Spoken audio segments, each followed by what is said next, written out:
Hello, this is Abhijit Mukherjee. I'm going to teach you today class 6 EVS.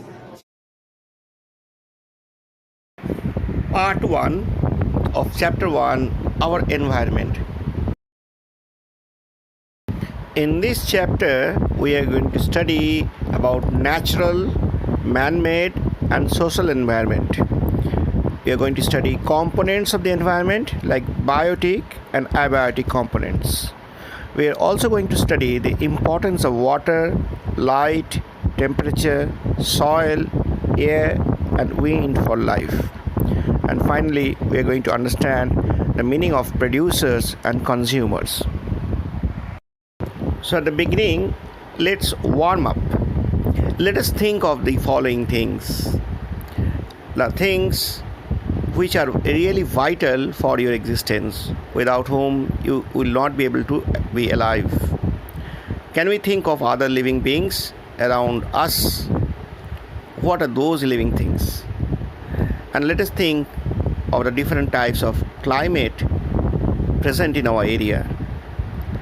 Can we think of the types of plants and animals found in our locality? And what about those physical features of our locality? If you think of all these together, these make up the environment, isn't it? So, what is environment? If we go to understand this, let's find out.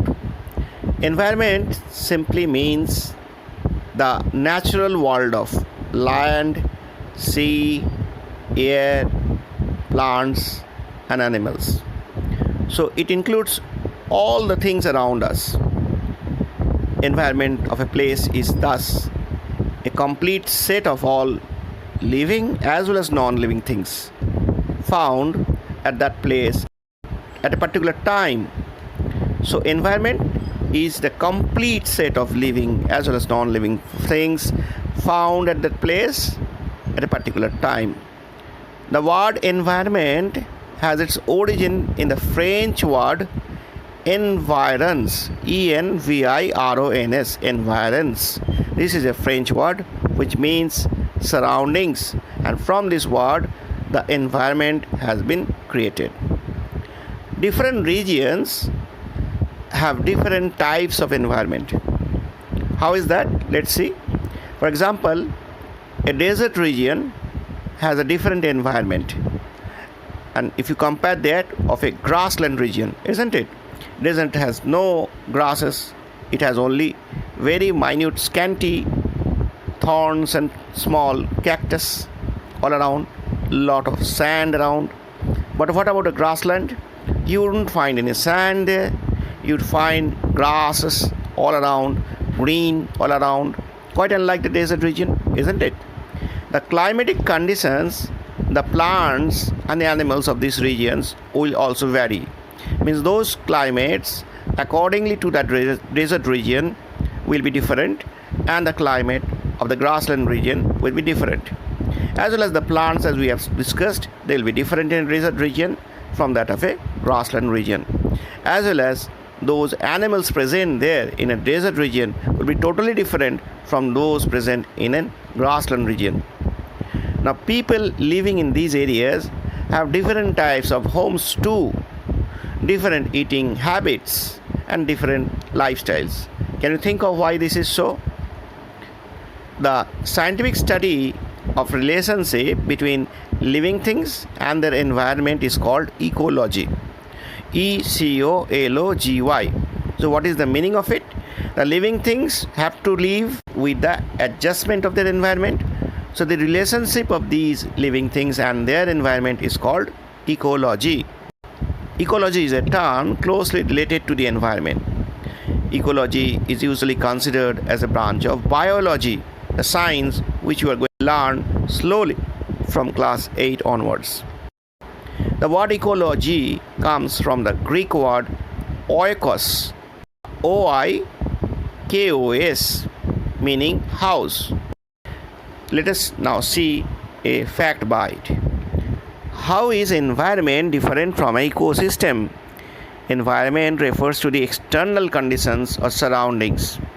So it is the outside things in which a living thing like an animal or a plant will live. However, an ecosystem is a system of relationships between animals and plants and their environment. So it is the understanding of the system of relationships existing between these living things like animals and plants and their environment. What is that called? That is called ecosystem, because that is a system of relationship. An ecosystem is made up of all the living animals and plants and the non-living matter as well in a particular place, maybe a forest or maybe a lake. So what are those entire system of relationships existing in the animals, plants and the non-living things around? Now, the environment which exists on its own is called the natural environment, which has grown by its nature. The environment which is created by man is called the man-made environment or artificial environment, which man has actually done with his own efforts. Now, what is this natural environment? Let us see. Natural environment is a term which is commonly referred to as the environment which includes all living and non-living things occurring naturally on earth. Whoever takes birth, grows up to become larger and then they reproduce, all these things. When we talk about the environment of a place, we refer to the atmosphere of that place as well as the other components like plants, animals and water. Isn't it? Because water is so necessary and the atmosphere is also so necessary. The type of interaction the living and the non-living things have among them is also called the component of the environment. So you must know what is the component. Component means the structure of it, the type of the interaction of these. The living and non-living components actually interact with each other and they affect each other. So the living, they change the non-living components, use the non-living components, and the non-living components also are determined by the existence of living components, and they therefore interact or make a relationship with each other. Let us see some man-made environments. For example, if you see this dam, this is a water dam, a man-made environment created by man. Whereas you compare this as a river, the natural environment which occurs naturally on the earth. So this river water is held up by the structure made by man called dam, and this dam holds the water so that man can use the water for its own need according to the necessity of the time. So when man interacts with his environment, he also modifies it. Modifies means changes it. We talk of man-made environment because man has made many changes in the environment. Let us see how these changes have been taken place. Man has made roads, buildings, dams, bridges to fulfill his growing needs. He also uses the natural resources available like coal, petroleum, the trees, the water and the minerals. Thus, by man's actions, the environment around him keeps on changing constantly. The fact bite. What is a biosphere? B-I-O-S-P-H-E-R-E. Biosphere is the part of the Earth's surface and the atmosphere inhabited by the living things. So it is that part of the earth where there are living things. Can you think of any part of the world where there is no living thing available? If you have asked your grandparents how did the place now where you live looked 30 years back, they would certainly tell you a story about many changes which may have happened over the years. You would be puzzled to know that these things which are existing now around you were not there as your grandparents were telling you. Those changes had happened due to the human interactions with nature for the survival and to make their life more comfortable than ever before.